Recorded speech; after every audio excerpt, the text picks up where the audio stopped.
5 अध्यायको यो डाँडाको उपदेशको यो अन्तिम खण्ड म तपाईँको बिचमा फेरि पनि एकचोटि यो पदलाई चाहिँ पढ्न चाहन्छु 10 देखि 11 र 12 सम्म।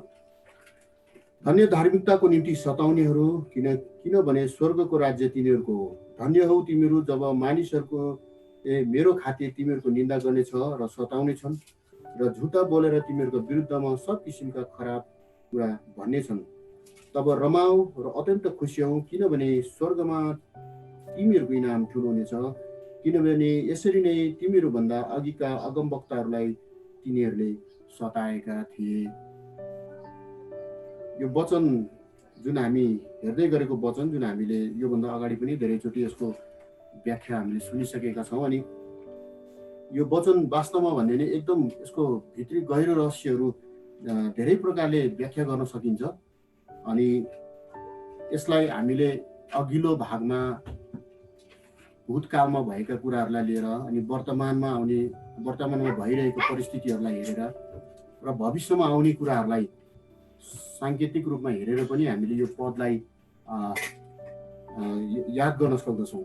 विशेष गरी यो डाँडाको उपदेशमा हामीले हेर्दै जाँदाखेरि यो चाहिँ अन्तिम उपदेश अथवा अन्तिम सन्देश ख्रिस्टले बताउँदै हुनुहुन्थ्यो र योभन्दा अगाडि हामीले 7वटा हेरेका थियौँ होइन। अनि यो शुद्ध गरेर 8वटा बुँदा चाहिँ डाँडाको उपदेशमा ख्रिस्टले बताउनु भएको थियो। अनि पहिलो उपदेश थियो, हामी त्यसलाई अलिकति हेरौँ, धन्य आत्मामा दीन हुनेहरू होइन, धन्य आत्मामा दीनहरू, किनभने स्वर्गको राज्य तिनीहरूकै हुन्।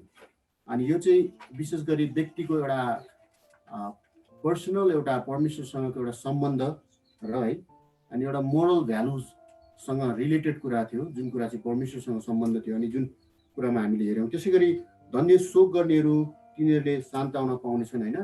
जो चाहिँ शोक गर्दथे अनि जो एउटा यो पापसँग रिलेटेड कुराहरू थियो, जसले चाहिँ आफ्नो पापमा शोक गरेका थिए अनि साँच्चै नै ती कुरामा आफूलाई एउटा दिन तुलाएका थिए, अनि उनीहरूलाई चाहिँ परमेश्वरले साँच्चै नै ती कुराहरूबाट के गरेका छन्, सान्त्वना दिने कुराहरू हामी देख्दछौँ। धन्य नम्र हुनेहरू है, जो चाहिँ एउटा साँच्चै नै पृथ्वीको अधिकार पाउनेछन् भन्ने कुरा हामीले हेरेका थियौँ। अनि त्यसै गरी धन्य धार्मिकताको निम्ति है, धार्मिकताको निम्ति भोकाउने र तिर्खाउनेहरू भनेर हेरेका थियौँ। अनि जुन कुरा चाहिँ साँच्चै नै परमेश्वरसँगको एउटा सम्बन्धमा व्यक्तिगत सम्बन्धको कुराहरू हामी त्यहाँ हेरेका थियौँ, ताकि हाम्रो जीवन जियाइ परमेश्वरमा कतिको धार्मिक र एउटा पवित्र छ भन्ने कुराहरू हामी त्यहाँ हेरेका थियौँ। त्यसै गरी अनि हामीले हेरेका थियौँ धन्य दयावन्तहरू है, किनभने तिनीहरूले दया पाउनेछन्। अनि यो चाहिँ हामीले एउटा अरूसँग गर्ने व्यवहार, जुन व्यवहारको कारणले हामीले पनि एउटा परमेश्वरबाट पाउने एउटा साँचो एउटा अनुग्रह दयाको विषयको कुराहरू हामी हेर्दथ्यौँ, देखेका थियौँ त्यहाँनिर। त्यसै गरी धन्य के अरे शुद्ध हृदय हुनेहरू भनेर हामीले हेरेका थियौँ, जुन चाहिँ परमेश्वरसँगको एउटा सम्बन्धमा एउटा पवित्र र सिद्ध हुने कुराहरू हामी यहाँ पनि देख्दछौँ। अनि त्यसै गरी हामीले हेरेका थियौँ जुन चाहिँ धन्य मेलमिलाप गराउनेहरू है, जो चाहिँ एकदम परमेश्वरसँग भएर अरू समाजमा अरू व्यक्तिहरूसँगको एउटा सम्बन्धलाई चाहिँ राख्ने कुराहरू हेर्दै थियौँ। अनि अब अन्तिममा चाहिँ हामीले यो हेऱ्यौँ फेरि धन्य धार्मिकताको निम्ति सताइनेहरू, किनभने स्वर्गको राज्य तिनीहरूकै हो। अनि अब यो चाहिँ परमेश्वरको राज्यको विषयमा हामीले यहाँ हेरिरहेका छौँ। साँच्चै नै राज्य भन्दाखेरि हामीले दुई प्रकारको राज्य हामी देख्न सक्छौँ। एउटा परमेश्वरसँग सम्बन्धित कुरा छन् भने एउटा संसारसँगको कुराहरू छन्। अनि हामी यहाँ देख्छौँ कि सतावट आउनु चाहिँ सत्य कुरा हो। जब सतावट आउँछ तब मात्रै मानिसको, हामीले याकुबमा पनि हेरिरहेका थियौँ, जब परीक्षा आउँछ तब मात्रै मान्छेको विश्वासलाई जाँच्न सक्छौँ र त्यो विश्वास खारिन्छ। र सतावट आउनु चाहिँ स्वाभाविक हो र यो सत्य पनि हो होइन। किनकि जब हामी संसारको विपरीत छौँ भने चाहिँ सतावट अवश्य नै आउँदछ। अनि यहाँनिर एउटा स्टेटमेन्ट मलाई कोट गर्न मन लागेको कुरा चाहिँ के छ भने, इसाई अथवा क्रिस्चियन धेरैजना छौँ, हामी धेरैजना क्रिस्चियनहरू हुन्छौँ, हामी धेरै क्रिस्चियनहरू छौँ, धेरै इसाईहरू छौँ। तर इसाई भएको कारणले गर्दा तपाईँलाई सतावट आउने कुरो होइन है। इसाई भएको कारणले तपाईँलाई सतावट आउने कुरो होइन। तर तपाईँ जब ख्रिस्टको साँचो वचनलाई लिएर समाजमा गएर समाजको विपरीत तपाईँ बोल्न थाल्नुहुन्छ, तब तपाईँको जीवनमा सतावट आउने कुराहरू हामी देख्छौँ। आज धेरै व्यक्तिहरू, धेरै त्यस्तो डिनोमिनेसनहरू छ जसले आफूलाई इसाई भनेर भन्दछन् है। म इसाई हो, म क्रिस्चियन हो भनेर भन्छन्। उनीहरूको जीवन जियाइ, उनीहरूको उठाइ बसाइले समाजलाई केही पनि फरक पार्दैन, ताकि उनीहरू के एउटा समाजमा यस्तो प्रकारले मिलेर बसेको छन् कि ताकि उनीहरूलाई कसैले केही पनि भन्दैन। तर जब तपाईँले ख्रिस्टको चरित्रलाई धारण गरेर, जब ख्रिस्टको वचनलाई र ख्रिस्टको सत्यतालाई जब तपाईँ र मैले समाजमा लान्छौँ अनि व्यवहारमा परिवर्तन गर्छौँ, तब तपाईँ र मेरो जीवनमा सतावट सुरु हुन्छ। इसाई भएकै कारणले चाहिँ सतावट हुन्छ भनेर चाहिँ म भन्न सक्दिनँ, किनकि धेरै इसाईहरू छन् जो आज ख्रिस्टमा नामको मात्रै छन्, र धेरै त्यस्ता डिनोमिनेसन इसाईहरू छन् जसले चाहिँ ख्रिस्टलाई बदनाम गर्नलाई इसाईको नाम मात्रै लिएर उनीहरू बसेका कुरा छन्। तर तपाईँ र म जुन ठाउँ र परिस्थितिमा छौँ, जुन ठाउँमा गएर यदि बाइबलको सत्य वचनलाई जब हामी हाम्रो मुख खोलेर हामी भन्न थाल्छौँ, र जब समाजमा भएका ती कुराहरूलाई हामी जब नोटिस गर्न चाहन्छौँ, एड्रेस गर्न चाहन्छौँ, तपाईँ र मेरो जीवनमा सतावट सुरु हुन्छ। हिजोको घटनामा हेर्ने हो भने हाम्रो पृष्ठभूमि बेग्ला बेग्लैबाट हामी आएका छौँ, अनि हाम्रो समाजसँग हाम्रो एउटा रिलेसन छ, एउटा सम्बन्ध छ, अनि हामी सबैसँग मिलेर रहन चाहन्छौँ। तर जब सत्य कुरालाई हामी बताउन चाहन्छौँ, तर त्यो दिन चाहिँ तपाईँ र मसँग समाज, परिवार, तपाईँ बसेको ठाउँ र तपाईँ र मेरो सबै कार्यहरू बागी भएर जान्छ। अनि म तपाईँहरूको बिचमा एउटा राख्न चाहेको कुरा चाहिँ के भने, धन्य धार्मिकताको निम्ति सताइने, यो नेको शब्दले चाहिँ के कुराहरू यसलाई इङ्गित गर्छ भने, वर्तमान र भविष्यमा आउने कुराहरू, त्योभन्दा अगाडिका भएका कुराहरूलाई चाहिँ त्यो भइसकेका छन्, तर भविष्यमा आउने कुराहरू।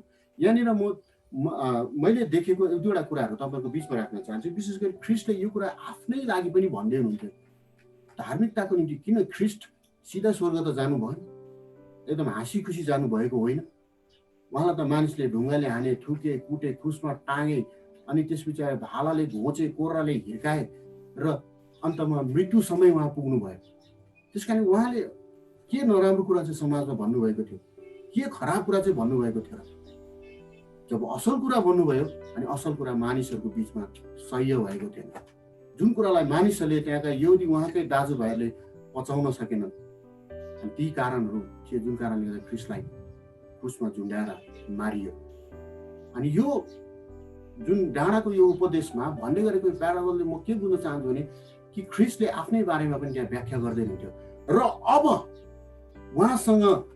उहाँलाई पछ्याउने उहाँका चेलाहरू, उहाँमा विश्वास गर्ने विश्वासीहरूको आइपर्ने जीवनका विषयमा पनि उहाँले व्याख्या गर्दै हुनुहुन्छ। यदि तपाईँहरूमा सत्य तरिकाले परमेश्वरको पछि, ख्रिस्टको पछि लाग्छौँ भने चाहिँ यो कुराहरू अवश्य भएर हामी जानै पर्दछ। र अर्को एउटा गहिरो कुरा हामी देख्दछौँ, जब महासङ्कटको समयमा आउँदछ, तब त्यो दिनमा यहुदी र बाँचे खुटेका क्रिस्चियनहरूले भोग्नुपर्ने समस्याको विषयलाई पनि उहाँले यहाँनिर व्याख्या गर्नुभएको छ। भूतमा भएका जति पनि कुराहरू थिए, ती कुराहरू हामीले देखिसकेका छौँ, तर अब वर्तमान र भविष्यमा आउने कुराहरूलाई पनि ख्रिस्टले यहाँबाट व्याख्या गर्नुभएको छ, ताकि साँचो कुरा तिमीले जब साँचो वचनलाई लिएर जब तिमी सेवकाईमा उत्रन्छौ र जब तिमी समाजमा जान्छौ, तिमी विस्थापित हुनुपर्दछ, तिमी तिरस्कृत हुनुपर्दछ, तिमी कुण्ठित हुनुपर्दछ, तिमीलाई सतावटहरू आउनेछ, तिमीलाई अलग गरिनेछ, तिमी अरूभन्दा फरक हुनेछौ र तिमीलाई सताइनेछ भन्ने कुरा राखिन्छ। विशेष गरी पहिलो शताब्दीका क्रिस्चियनहरूको बलिदानलाई यदि हामी हेर्ने हो भने चाहिँ आज मण्डली च्याउ जस्तै उम्रेको यो जुन एउटा कहिले त हामी कतिजनाले भन्थ्यो सैलुन दोकान हो कि क्या हो पनि भन्छन् कि, मण्डली आज च्याउसरी उम्रेका कुराहरू हामी देख्दछौँ। तर पहिलो शताब्दीका क्रिस्चियनहरूको बलिदानलाई हेर्ने हो भने र त्यसपछिका शताब्दीका बलिदानहरूलाई हेर्ने हो भने चाहिँ त्यो ठुलो त्याग र तपस्याबाट यो मण्डली उब्जिएको, यो मण्डली चाहिँ स्थापना भएको छ। ख्रिस्ट आफैले आफ्नो बलिदान दिएर जानुभयो। त्यसपछिका उहाँका चेलाहरूले जसले चाहिँ उहाँलाई पछ्याएका थिए, उनीहरूले दिएका त्यो बलिदानहरूलाई त हामीले बिर्सिएका जस्तो लाग्छ कहिलेकाहीँ है। केही चेलाहरूको नाम लिन चाहन्छु म, जस्तै तपाईँहरूको बिचमा यहाँनिर एक दुईवटा चेलाहरू मैले, जस्तै याकुब, उनकै भाइ, आफ्नै सरोदर भाइ थिए है। अहिले हामीले बिहानको मर्निङ उसमा पनि याकुबको पुस्तकबाट हेरिरहेका छौँ। याकुबलाई मानिसहरूले के गरे, कस्तो प्रकारले दैनिक स्तरले उसलाई मारेको कुराहरू हामी देख्दछौँ। उसको बलिदान है, माथि भिरबाट खसाइदिएर तल झारिदिएर मरे कि मरेन भनेर हेरेर जान लागेको सासलाई पनि कुटी कुटी लौरोले कुटी कुटी मारेको कुरा हामी त्यहाँनिर देख्दछौँ है। मर्कुसलाई हेर्दछौँ, मर्कुसलाई अलेक्जेन्ड्रिया सहरमा रोडमा ल्याएर लछार पछारेर कुटेर मारेको कुराहरू हामी त्यहाँ देख्दछौँ है। लुकालाई हेर्छौँ भने ओलिभ भने रुखमा चाहिँ झुन्डाएर चाहिँ मारेको कुराहरू हामी त्यहाँ देख्दछौँ। त्यसै गरी थुमा चाहिँ भारततर्फ भागेर हिँडेको कुराहरू देख्छौँ। जब त्यहाँ भारततर्फ भागेर आए तब उनलाई चाहिँ काँडे हिर्काएर मारेको कुराहरू हामी त्यहाँनिर देख्दछौँ। यूहन्नालाई होइन पक्रेर अनि पत्मोस टापुमा लगेर चाहिँ उसलाई नजरबन्द गरेको कुराहरू हामी त्यहाँ देख्दछौँ। यो शताब्दीमा भएको यो घटनाहरूलाई हामी जब हेर्दछौँ कि त्यहाँ सताइएका कुराहरू देख्दछौँ, त्यसै सुसमाचार संसारभरि फैलेका छैनन् प्रियहरू। हामीले त आजको क्रिस्चियनहरू, यो मोडर्न युगको क्रिस्चियनहरू हामी त धेरै एउटा सुख र शैलमा बसिरहेका छौँ। हामीले त्यो प्रकारको कष्ट र दुःख भोग्न परेको छैन। हामी रातारात भागेर चाहिँ एउटा देशबाट अर्को देश भाग्नु परेको छैन। पत्मोस टापुको त्यो जङ्गलको त्यो अनकन्टारभित्र बसेर चाहिँ हामीले चाहिँ प्रभुलाई भज्दै आफ्नो बाँकी जीवनलाई चाहिँ नजरबन्द भएर बस्नु परेको स्थिति छैन। हामी धेरै डक्ट्रिनहरू, हाम्रो जुन थियोलोजीहरू, धेरै कुराहरूको हामी बहस गर्छौँ, विचार गर्छौँ, व्याख्या गर्छौँ, तर वास्तवमा हाम्रो सुसमाचार मरेको छ कि क्या हो? यो नेपाल देशमा आज यति धेरै च्याउ जस्तो मण्डली उम्रिनुको कारण त्यसै भएको होइन। तपाईँ मेरो बलिदान र त्यागले तपस्याले भएन। दाउद मसीहको इतिहासलाई पल्टाएर हेर्नुहोस्, डिआर थोर्लिङको इतिहासलाई पल्टाएर हेर्नुहोस्, रबर्ट कार्थकले दिएको आफ्नो 50 वर्षको इतिहासलाई हेर्नुहोस्, तब यो ठाउँमा नेपालमा चाहिँ मण्डलीहरू आज चाहिँ विस्थापित भएको कुरा हामी देख्दछौँ। सतावट के कारणले आउँछ? खराब कारणले सतावट आउँदैन, असल कुरा बोलेको कारणले सतावटहरू आउने कुराहरू हामी देख्दछौँ। अनि कतिपल्ट हामी त्यो कुरा देख्छौँ, के अरे नेपालको परिप्रेक्ष्यमा पञ्चायत व्यवस्थामा हामी देख्दछौँ दाउद मसीहलाई पक्रेर सिडिओको अगाडि उभ्याएको कुराहरू हामी देख्दछौँ। डिआर थुलुङलाई है गाईघाटको जङ्गलमा कुटेर रगतले, त्यही कुकुरले रगत चाटुन्जेलसम्म फ्याँकेको कुराहरू हामी त्यहाँ देख्दछौँ। रबर्ट कार्थकहरूलाई नेपालमा छिर्नको लागि, सुसमाचार सुनाउनको लागि इन्डियाको बाटो भएर आउँदाखेरिको समयमा रोकावटहरूको कुराहरू हामी देख्दछौँ। इतिहासलाई हामीले पल्टाएर हेर्ने भने नेपालको भूमि त्यसै उब्जनी र के अरे यो एउटा फल फलाउने भूमि त्यसै भएका होइनन्। यहाँ धेरै व्यक्तिका, यो संसारभरि धेरै व्यक्ति र धेरै चेलाहरूले आफ्नो रगतले यो भूमिलाई भिजाएको छ, तब मात्रै परमेश्वरको काम यो देशमा र यो राष्ट्रमा भएको छ प्रियहरू। तब पालो कसको? यो वचनले भन्दछ कि यो पालो कसको? अब धार्मिकताको निम्ति सताइनेहरू चाहिँ अब को हो? समाजमा गएर हामीले जोरी खोज्नेहरू होइन नि, तर सत्य कुरा भन्न डराउने क्रिस्चियनहरू चाहिँ आज तपाईँ र हामी नै हो। सुसमाचार प्रचार गर्न डराउने क्रिस्चियनहरू हामी नै हो।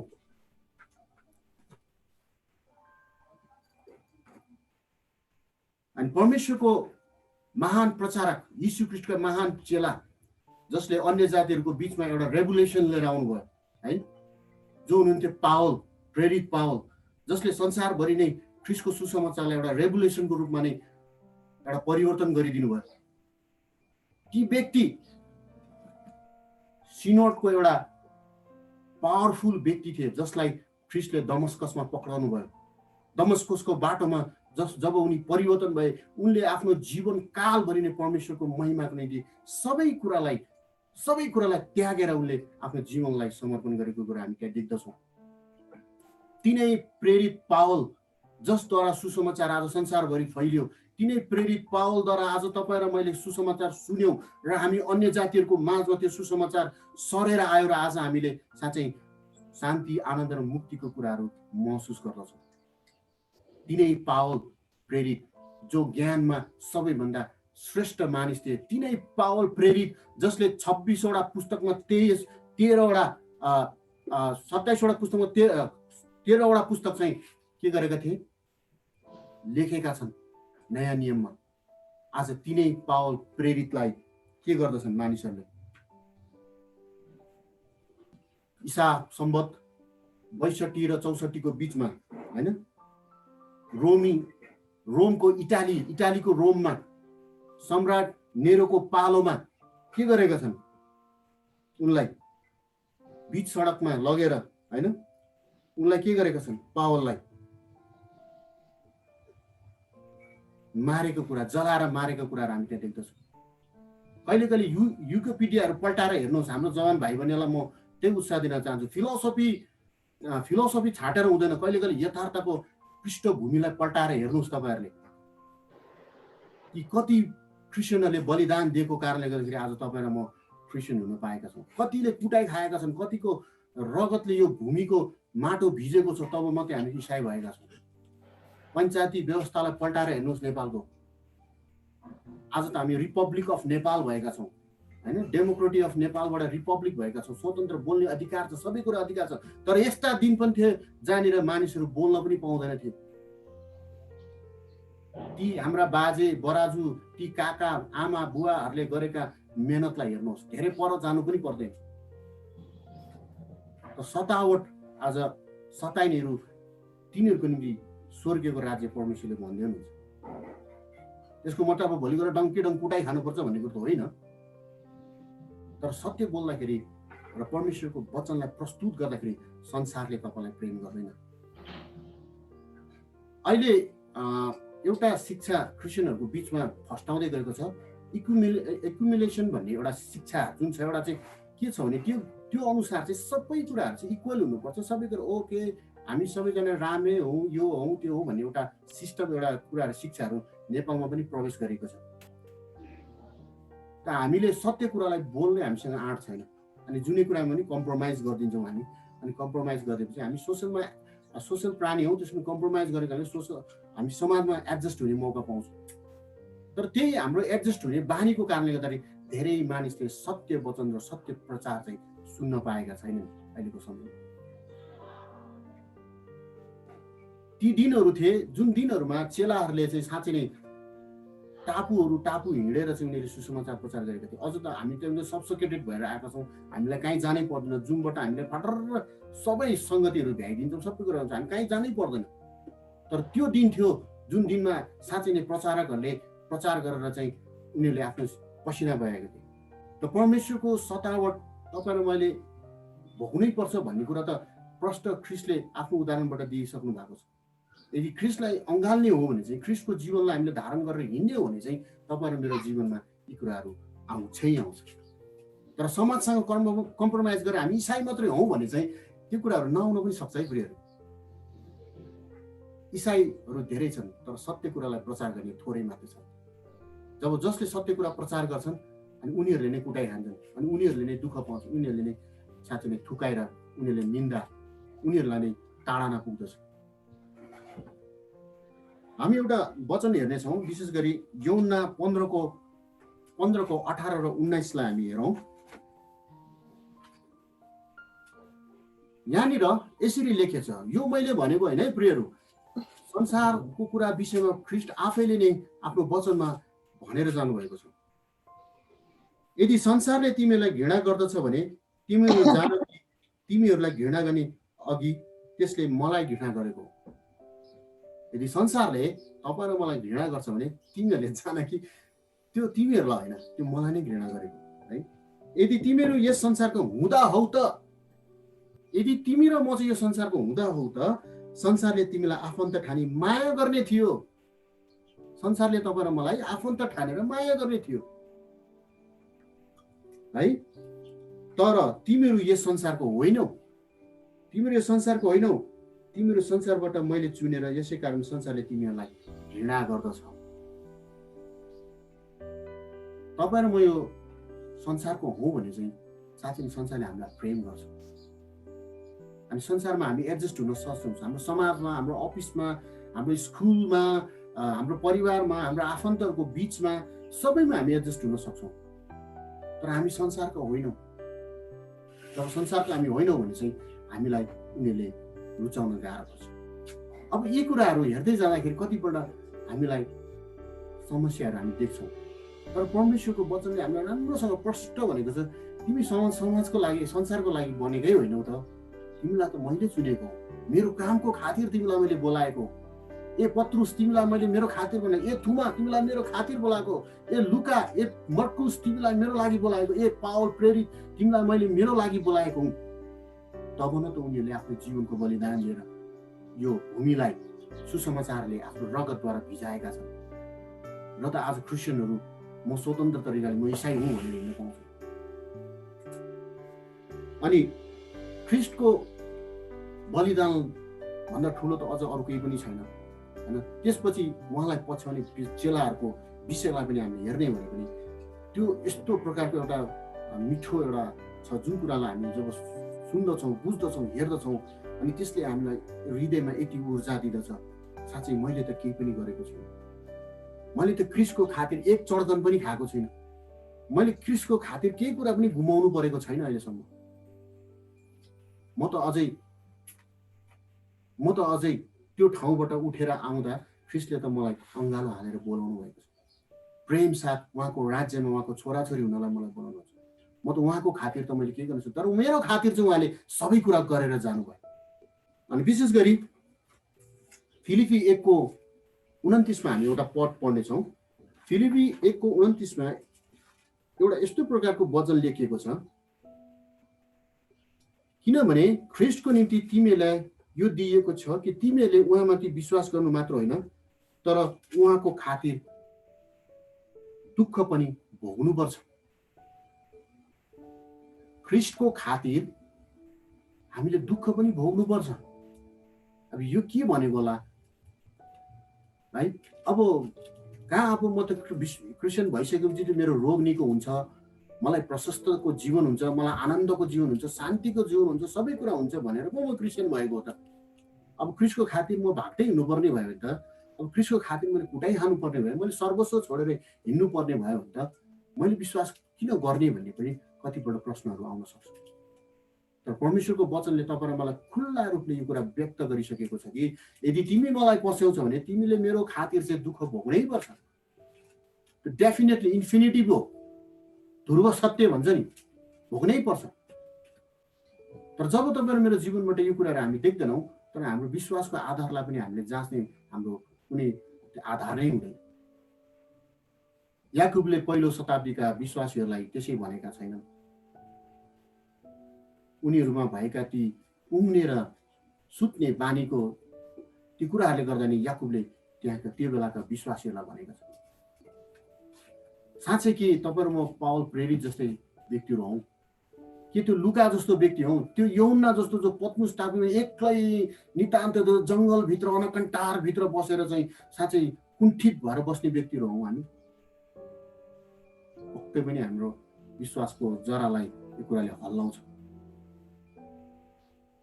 यदि मलाई नै त्यो कुरा पर्न आयो भने मेरो विश्वासको जरा कहाँसम्म गढेको छ भन्ने कुरा चाहिँ मलाई नै कन्फ्युजन हुने बेर लाउँदैन। प्रियहरू, आज सानो कुरा हामी देख्छौँ, कहिले अब यो भन्छौँ त्यो भन्छौँ, तर होइन, परमेश्वरमा हामीलाई परमेश्वरले त यो कुरा गर्नको लागि, यो हुनको लागि नै बोलाउनु भएको। तिमीले त मेरो खातिर तिमीले त दुःख भोग्नै पर्छ, तिमीले मेरो खातिर चुटाइ खानै पर्छ, कुटाइ खानै पर्छ है। किनकि हामी पुरानो नियमतर्फ हेर्दछौँ भने पनि त्यहाँनिर एउटा कथा हामी देख्दछौँ। दानियलको पुस्तकमा राजा नबुकदनेस्सरले, बेबिलोनको राजा नबुकदनेस्सरले के बनाए? ठुलो मूर्ति बनाएको हामी त्यो देख्दछौँ। ठुलो एउटा सुनको अजङ्ग मूर्ति बनाएको देख्छौँ। अनि उनले त्यहाँनिर के उर्दी गरेका छन् भने सबैजनाले यो बेबिलोनमा भएका सबै व्यक्तिहरूले चाहिँ यो मूर्तिको अगाडि आएर के गर्नु? ढोग्नु। त्यो बेलाको समयमा प्रियहरू, दानियल र त्यहाँ लगायत भएका सबै यहुदी र इजरायलीहरूलाई कैदमा बेबिलोनमा लगिएको थियो। अनि बेबिलोन जो अहिलेको इराक अनि पूर्वपट्टि पर्छ भने इजरायल चाहिँ यरुसलेम चाहिँ पश्चिमतर्फ फर्किएको छ। जब यो उर्दी जारी भयो अनि दानियलले के गरेको कुरा हामी देख्दछौँ। जुन कुरा दानियलले जिन्दगीभरि गरेर आएका थिए त्यही कुरा त्यो समय पनि दानियलले गरेका छन्। उनले राजाको त्यो नबुकदनेस्सरको उर्दीलाई मानेका छैनन्। उनले परमेश्वरको सत्यतालाई जानेका छन् र परमेश्वरको त्यो धार्मिकतालाई उनले जानेका छन् र उनले के गर्छन्? आफ्नो घरको झ्याल खोलेर यरुसलेमतर्फ फर्केर दिनको 3 चोटि प्रार्थना गरेको हामी देख्दछौँ। पूर्वबाट पश्चिमतर्फ यरुसलेमतर्फ फर्केर दानियलले आफ्नो झ्याल खोलेर प्रार्थना गरेको हामी देख्दछौँ। जब यी कुरा देख्दछन् त्यहाँका बडा हाकिमहरू, त्यहाँका मानिसहरू कुण्ठित भएर उनीसँग इस्यारा डाहा गरेको कुरा हामी त्यहाँ देख्दछौँ। तर कतिपल्ट हामी सत्य कुरा जानेर पनि गर्दैनौँ। तर दानियलले त्यो सत्य कुरा जानेका थिए, परमेश्वर बाहेक कोही पनि श्रेष्ठ र महान हुनुहुन्न। तब जब उनले ती कुराहरू गर्दै थिए अनि ती कुरा चाहिँ नबुकदनेस्सरको कानमा पुग्यो, यो दानियलले चाहिँ तपाईँको उर्दीलाई मानेको छैन, यसले चाहिँ तपाईँको कुरालाई टेरेको छैन, तपाईँले बनाउनुभएको प्रतिमूर्ति अगाडि आफूलाई यसले शिर निहुराएको छैन, यसलाई दण्ड दिइबक्सियोस्, यसलाई झ्यालखानामा हालिबक्सियोस्, यसलाई अथवा मृत्युदण्ड दिइबक्सियोस्। जब दानियललाई नबुकदनेस्सरले पक्रेर सिंहको खोरमा हालेको हामी देख्छौँ अनि त्यही सिंहको खोरमा दानियलको जीवनको फेरि अर्को अध्याय सुरु भएको कुरा हामी त्यहाँ देख्दछौँ। त्यसकारण प्रियहरू, सत्य कुरालाई बताउनको निम्ति सत्य कुरा जब हामी बताउँछौँ त हाम्रो जीवनमा सतावट चाहिँ आउँछ। मान्छेलाई अथवा दुष्टलाई असत्य कुरा मनपर्छ। कतिपल्ट तपाईँ र मैले सत्य बोल्दाखेरि पनि मानिसहरू, मित्रहरू छुट्छन्। प्रियहरू, आफ्नै परिवारले पनि तपाईँलाई छोड्छ। तर परमेश्वर जो हुनुहुन्छ उहाँले कहिले पनि छोड्नुहुन्न। दानियललाई सिंहको त्यो खोरभित्र उहाँले त्याग्नु भएन। ख्रिस्टलाई क्रुसको बलिदानसम्म पुग्दाखेरि पनि परमेश्वरले उहाँलाई त्याग्नु भएन। इलाही इलाही लामा सबकथिनी इलाही लामा भनेर जब यीशु ख्रिस्टले प्राण त्याग्दै थिए त्यो केही क्षण मात्रै हामी देख्दछौँ। त्यहाँनिर यूहन्नालाई पत्मस टापुको त्यो अन्नकन्टारमा परमेश्वरले त्याग्नु भएन। अझ उहाँलाई त के गर्नुभयो? प्रकाशित वाक्य लेख्ने त्यो दर्शन दिनुभयो, जुन प्रकाशित वाक्य अब पुरा हुनेछ। प्रियहरू, अनि साँच्चै सतावट चाहिँ ती व्यक्तिहरूले त इक्जाम्पल दिएर गइसकेका छन्। अबको पालो कसको? मेरो प्रश्न तपाईँलाई त्यही हो, अबको पालो कसको? हिपोक्रेट्स है, द्वैत चरित्रको हामी क्रिस्चियनहरू हौँ या स्ट्रेट फरवर्ड क्रिस्चियनहरू हौँ? यदि हिपोक्रेट्स हौँ भने चाहिँ हाम्रो जीवनमा कहिले पनि द्वैत चरित्र भएको व्यक्तिमा कहिले पनि सतावट आउँदैन। तर मृत्युपछि अनन्तको जीवनमा चाहिँ ती कुराहरू, जुन कुराहरूको न्यायका कुराहरू छन्, ती दिनमा हामीले दिनुपर्ने एकाउन्टेबिलिटीहरू त छँदैछ। तर यदि स्ट्रेट फरवर्ड जब हामी छौँ र परमेश्वरको वचनलाई साँच्चै नै तपाईँहरू र हामीले व्याख्या गर्छौँ भनेर भन्छौँ भने सतावट र आलोचना खेप्नै पर्छ। असल कुरालाई असल हो र खराब कुरालाई खराब हो भन्ने जब हामी त्यो एटिच्युड बोकेर जब जान्छौँ त तपाईँलाई, तपाईँको परिवारले नै, तपाईँको छोराछोरीले नै, तपाईँको श्रीमतीले नै, तपाईँको वरिपरिका समाजले, अफिसका तपाईँको फ्रेन्ड्सहरूले, साथीहरूले, तपाईँको कलेजका साथीहरूले तपाईँलाई इन्कार गर्छन्। सतावट भन्नुको मतलब चाहिँ अब एकदम तपाईँले कुटाइ खानुपर्छ, यतै बुझ्नुपर्छ भने होइन। सतावट भनेको तपाईँलाई समाजबाट अलग गराउने कुराहरू, तपाईँलाई खसाल्ने कुराहरू, तपाईँको मोरल डाउन गर्ने कुराहरू, तपाईँको वचनको भ्यालु नगरिदिनेहरू, तपाईँको विचार, तपाईँको सोचलाई पछ्याएर नहिँडिदिनेहरू, तपाईँलाई कुनै पनि भागमा सहभागी नगराउनेहरू। अहिलेको समयमा हामी फिजिकल्ली त्यो सतावटहरू देख्दैनौँ, तर मेन्टली टर्चरहरू हामी धेरै देख्छौँ। मेन्टली असरहरू, जुन कुरा चाहिँ मानिसहरूले खेपिरहेका छन्, जुन चाहिँ विश्वासीहरूले खेपिरहेका छन्। तर त्यो विश्वासीहरू जसले चाहिँ ख्रिस्टलाई धारण गरेर हिँडेका छन्, तर त्यो विश्वासीहरू जस हिपोक्रेट भएर हिँडेका छन्, उनीहरूलाई त्यो कुनै मतलबै छैन। क्रिसमस आउँछ, हामी बारमा जान्छौँ, बियर खान्छौँ, बस्छौँ, रमाइलो छ, सेलिब्रेट, ख्रिस्ट जन्मनु भयो भनेर सेलिब्रेट गर्छौँ। इस्टर सन्डे आउँछ, हामी सेलिब्रेट गर्छौँ, सक्यो। यदि ख्रिस्टको खातिर तपाईँ र म काममा होस्, स्कुलमा होस्, अफिसमा होस्, समाजमा होस्, संसारमा होस्, अथवा कुनै पनि सरकारी तौरबाट जब तपाईँ र मेरो को लागि सतावट आउँछ नि, तपाईँ र मेरो आलोचना हुन्छ नि, बल्ल तपाईँ र म विश्वासमा चाहिँ पास हुँदैछौँ है। हामी चाहिँ साँच्चै नै हाम्रो ट्रायलमा चाहिँ हामी पास हुँदै जानेछौँ भनेर त्यो कुरा तपाईँले बुझ्नुहोस्। अनि यो कुरा आज तपाईँ र मैले बुझ्नलाई धेरै गाह्रो पनि छैन, सजिलै कुरा। हामी कतिपल्ट हाम्रो मैले अघि पनि भने मेरो गाउँ म जानु पर्यो भने मैले त्यो एउटा सदस्यसँग बसेर उसँग मासु र रक्सी खायो भने ऊ धेरै खुसी हुन्छ, अथवा उसलाई मैले के रमहरू लगिदिएँ भने खुसी होला, मेरो कागजपत्र पनि बनाइदियो। तर मैले त्यो गरिनँ भने उसले कतिवटा कुरामा मलाई अप्ठ्यारो पनि पार्ला। तर परमेश्वरले ती कुराहरूबाट माथि उठ्नलाई, हामीलाई ती सबै कुराहरूबाट उम्कनलाई उहाँको वचनले हामीलाई सहायता गर्दछ।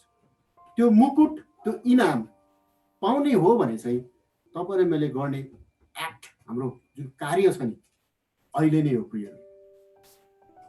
अनन्त राज्यको निम्ति हामी दाबी त गर्न खोज्छौँ है, धार्मिकताको निम्ति सताइनको निम्ति हामी तयार छ कि छैनौँ त? आएका परीक्षाहरूमाथि हामी सायद त्यो ट्रायलमा पास हुने योग्यका छौँ कि छैनौँ त? हामी इसाईहरू त हौँ, तर साँच्चै नै धार्मिकताको निम्ति सताइनको निम्ति अबको जेनेरेसनमा पालो कुरेर बसेका विश्वासीहरू हौँ क्या? तपाईँ र मेरो निम्ति प्रश्न त्यही छ। अनि मत्तीको 6 अध्यायले एउटा भन्छ, 6 अध्यायको 1 पदले भन्छ, तपाईँहरूलाई मैले यो वचन किन राख्न चाहेँ भन्दाखेरि चाहिँ यहाँनिर मत्तीको 6को 1ले के भन्छ भने, विश्वासीहरूलाई, तपाईँ र मलाई है, होशियार बस, तिमीहरू मानिसहरूलाई देखाउन धर्मकर्म नगर, मानिसलाई देखाउन धर्मकर्म नगर, नत्र त स्वर्गमा हुनुहुने तिमीहरूका पिताबाट तिमीले केही इनाम पाउनेवाला छैनौ। यदि हाम्रो विश्वास, हाम्रो काम, हाम्रो सेवकाई डेली रुटिन्स हो भने चाहिँ यहाँ परमेश्वरको वचनले नै भन्दछ,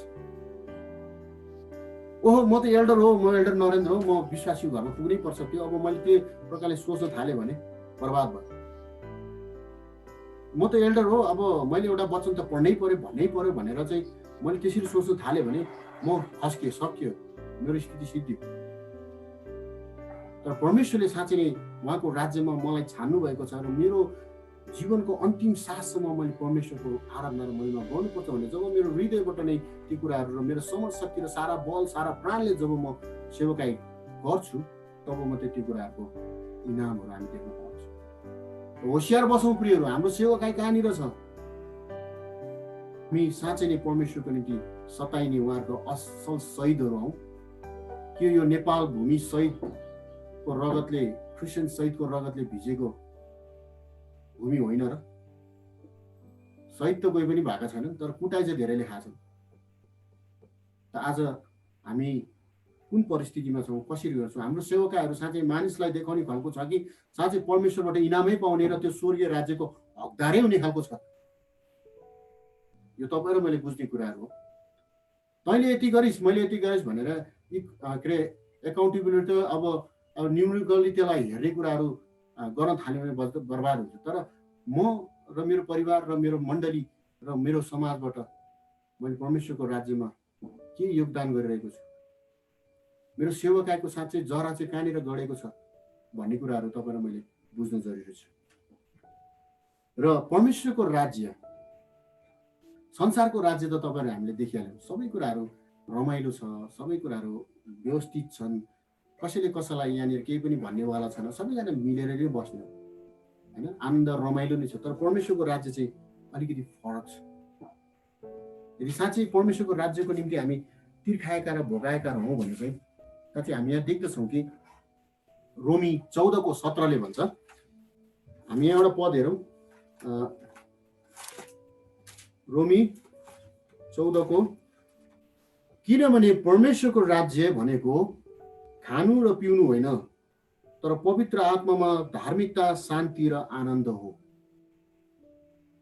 मृत्यु पश्चात हामीले पाउने कुरा चाहिँ यिनै हुन्। यहाँनिर हामीले भोग्नुपर्ने धेरै कुराहरू छन्, तर त्यो पश्चात हामीले पाउने भनेको चाहिँ अनन्त राज्यमा पाउने भनेको चाहिँ धार्मिक जीवन पाउनु है, शान्तिमा जीवन, शान्तिको एउटा उपस्थितिमा हामी रहने, एउटा आनन्दको उपस्थितिमा रहने राज्य जुन ख्रिस्टले त्यो कुराको विषयमा तपाईँलाई मलाई बताउनुहुन्छ। तपाईँको जीवनबाट तपाईँले कति गर्नुभयो, मेरो जीवनबाट मैले कति गरेँ, त्यसको सब हरहिसाब तपाईँ हामीले गरिराख्नु पर्दैन। राजीव भाइले के गर्यो भनेर मैले राजीव भाइको एकाउन्ट निकाल्नु पर्दैन, त्यो परमेश्वरलाई थाहा छ सबै कुरा। मैले के गरिरहेको छु भन्ने कुरो परमेश्वरलाई थाहा छ। त्यसको सबै कुराहरूको हिसाब परमेश्वरले राख्नु भएको छ। त अब बाँकी जीवनमा हामीले गर्नुपर्ने कुराहरू कति कुराहरू छन्। साँच्चै अब पालो चाहिँ हाम्रो हो कि होइन त? फिलोसफी, इन्टरप्रिटेसन, डक्ट्रिन, थियोलोजी आफ्नो ठाउँमा छ। तर साँचो क्रिस्चियन र ख्रिस्टधारी भएर हिँड्नुलाई चाहिँ गाह्रो छ प्रिय। डक्ट्रिनल इस्युजहरू, डक्ट्रिनल इन्टरप्रिटेसनहरू, थियोलोजीका जति पनि इन्टरप्रिटेसनहरू हामी मजाले गर्न सक्छौँ। अहिले यहाँ भएका सबै, यो जुममा भएका सबैलाई भन्यो भने एउटा टपिक किन्यो भने यति राम्रोसँग व्याख्या गर्न सक्नुहुन्छ। सबैसँग त्यो क्वालिटी छ। तर त्यो दिन आउँछ जुन दिनमा चाहिँ तपाईँहरू मेरो व्यक्तिगत जीवनबाट जब त्यो ट्रायल आउँछ नि, त्यसपछि तपाईँको डक्ट्रिन मेरो डक्ट्रिन, तपाईँको थियोलोजी मेरो थियोलोजी, तपाईँ र मेरा सबै कुराहरू त्यहाँनिर देखिने कुराहरू। त्यस कारणले गर्दाखेरि विश्वासको आधारमा हामी जब हिँड्छौँ र विश्वासको आधारमा नै जब हामी कामहरू गर्छौँ, परमेश्वरले त्यहीँनिर नै आफ्नो महिमा प्रकट गर्नुहुन्छ। चेलाहरूको ब्याकग्राउन्डलाई हेऱ्यौँ भने चेलाहरूले बिचरा उनीहरूले कुन कलेजमा गएर डक्ट्रिन गरेका थिए, कुन कलेजमा गएर थियोलोजी गरेका थिए पावल बाहेक। तर उनीहरूले दिएको बलिदानद्वारा नै आज सारा विश्वले चाहिँ ख्रिस्टलाई चिनेको छ। तर हृदयको समर्पणता र तत्परता र आज्ञाकारिता सबभन्दा ठुलो कुरा हो।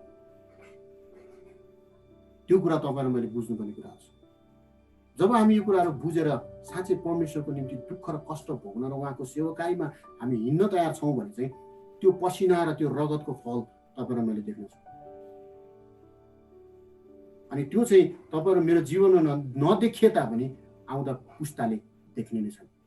बिचरा थुमाले, बिचरा लुकाले, मर्कुसले, होइन, याकुबले त्यो कुरा देख्न पाएनन् होला। तर पनि उनीहरूले यति सुन्दर कुराहरू लेखेर गए, समाजमा यति सुन्दर कुराहरू छोडेर गए, जुन कुरालाई हेरेर त्यही आधारमा आज हामी मण्डलीमा सेवकाई गरिरहेका छौँ। तर उनीहरूले दिएका कुराको त्यो शिक्षा, त्यो ज्ञानबाट, जुन परमेश्वरबाट आएका कुराहरूलाई उनीहरूले राखेको कुराहरूबाट नै आज तपाईँ र म यसरी आशिषित हुने मौका पाएका छौँ। यसरी अनुग्रहमा जीवन पाएका छौँ। मुक्तिको निश्चयता तपाईँ र मेरो जीवनमा सुनिश्चित गरिएको छ। त अब बेला के छ त? अब बेला के हो?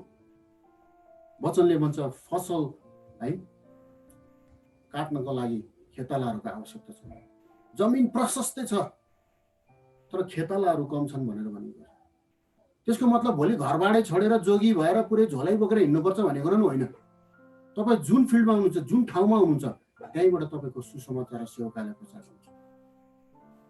हाम्रो शङ्करजी मोबाइल बेच्नुहुन्छ, तपाईँसँग त्यही ठाउँ छ, त्यही प्लेस हो, त्यहीबाट तपाईँले आफ्नो सेवकाईलाई सुरु गर्न सक्नुहुन्छ।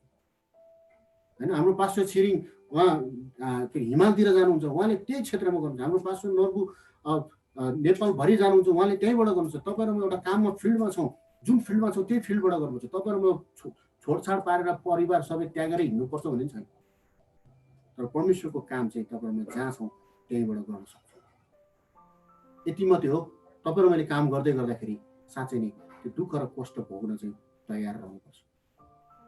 जसरी होइन यूहन्नाको 15:18 र 19 भन्यो, जसरी फिलिपी 1:29 भनेको छ, ताकि संसारले तिमीलाई छानेको होइन, मैले तिमीलाई छानेको, मैले तिमीलाई छानेको हो, तिमी मेरो हो, तिमी मेरो लागि हो, तिमीलाई मैले ल्याएको।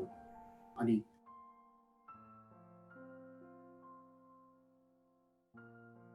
हामी देख्दछौँ अहिलेको समयमा हामी लगभग डर र त्रासमा बसिरहेका छौँ। तर वास्तवमा यो रियल डर पनि होइन, किनकि महासङ्कष्टको कुराको विषयमा कुनै दिन भयो भने म तपाईँहरूलाई यो सेकेन्ड कमिङ र महासङ्कष्टको विषयमा बताउँला। त्यो दिनको घटनालाई यदि हामी अहिले व्याख्या गरेर पढ्ने हो भने चाहिँ यति डरलाग्दो कुराहरू त्यहाँ हामी देख्छौँ अझै, जुन कुरा त अब आउन बाँकी नै छ। त्यो भएर त मण्डली जाँदा पनि जाँदैन। त्यो भएर जाने व्यक्तिहरू को हुन्, कुन समाज हुन् भन्ने कुराहरू जब हामी पढ्छौँ नि, त हामी त धेरै अनुग्रहमा ब्लेसेड, हामी त ब्लेसिङ पाएका हौँ, ताकि त्यो सङ्कष्टबाट त हामी पार हुनै पर्दैन। तर अहिले आएको सानो तिनो झिनामुसिना कुराबाट पनि हामी के हुन्छौँ, विचलित भएका हुन्छौँ। तर जब हामी महासङ्कष्टको कुराहरू पढ्छौँ, जब सेकेन्ड कमिङको विषयहरूमा हेर्छौँ, त्यहाँनिर आउने समस्याहरूको विषयमा जब हेर्छौँ, त्यो कुराहरू हेर्दाखेरि त अहिले हामी त धेरै हाई सुखमा बसेको छौँ। र पहिलो शताब्दीका क्रिस्चियनहरूको जीवनलाई जब हामी हेर्छौँ, उनीहरूको बलिदान र त्याग तपस्यालाई जब हेर्छौँ, तब अहिलेको समयमा हामी धेरै खुसी छौँ। त प्रियहरू, तपाईँलाई बोर लाग्न सक्छ, निन्द्रा लाग्न सक्छ, एउटै विषयमा 5 हप्ता भइसक्यो भट्टाएको। तर हाम्रो पास्टरज्यूहरूले तपाईँहरूलाई जुन कुराहरू राख्नु भएको छ होइन, त्यो कुराहरूलाई एकचोटि सर नोट डाउन गर्नु भएको होला, पल्टाउनुहोस्, हेर्नुहोस् र आफैलाई जाँच्नुहोस् होइन, तपाईँ र म कहाँ छौँ, साँच्चै ख्रिस्टको निम्ति दुःख भोग्नेहरू हौँ कि होइनौँ, कि ख्रिस्टको निम्ति हामी टाप ठोक्नेहरू हौँ। कतिपल्ट हाम्रो जीवनमा त्यस्ता कुराहरू पनि आउँछन् जुन कुराहरू हामीलाई भन्न अप्ठ्यारो हुन्छ। कतिपल्ट मलाई मेरै समाजमा गएर म क्रिस्चियन हुँ भनेर भन्न पनि गाह्रो लाग्छ, किनकि समाजबाट म बहिष्कृत हुन सक्छु, मलाई समाजले तिरस्कार गर्न सक्छ। मेरै बाउको कुरा गर्ने भने नि मेरो बाउ अहिलेसम्म क्रिस्चियन होइन, उनले एउटा शब्द भनेको मेरो कानमा अझै पनि बित्छ, जसले मेरो क्रिया गर्छ उसैले नै मेरो सम्पत्ति पाउँछ भन्थे क्या। मेरो आमा यहीँ छ होइन, जसले मेरो क्रिया गर्छ उसले सम्पत्ति पाउँछ। तर मेरो भनाइ चाहिँ ठ्याक्कै उल्टो थियो। तपाईँ मेरो बाउ हो, ख्रिस्टमा म तपाईँलाई आदर गर्छु र मैले गर्नुपर्ने म काम गर्छु, तर यसैको खातिर चाहिँ म संसारसँग सम्झौता गर्दिनँ भनेर घरबाट हिँडेको मान्छे। त्यस्ता परिस्थितिहरू तपाईँहरू मेरो बिचमा आउँछ। तर त्यो दिनमा तपाईँ र मैले के कुरासँग सम्झौता गर्छौँ, के कुरासँग तपाईँ र मैले संसारसँग यदि प्रेम गर्छौँ भने चाहिँ साँच्चै नै ख्रिस्टले हामीले छोड्छौँ। प्रिय सतावट त परकै कुरा हो, विश्वासको आधार र जरा नै आज तपाईँ र मेरो हल्लिएर जान्छ। हुन्छ, यो समय अब